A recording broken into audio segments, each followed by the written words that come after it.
قسما بالله بديت احس ان احنا عايشين بجراند، والله مش بالحياة حقنا. كل يومين 3 ايام 40 كذا بلطقة، واحد صدم واحد نزل رصه، واحد يصور نزل رصه، بنت قام طعن ابوه. وين عايشين احنا؟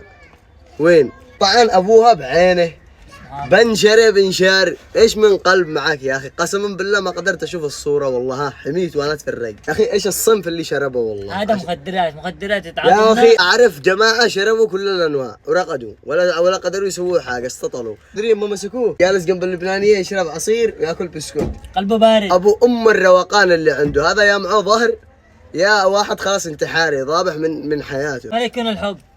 ايش من حب؟ طعن امه بعينه، تقول رساله يعني لدولتنا الرشيده والحكيمه.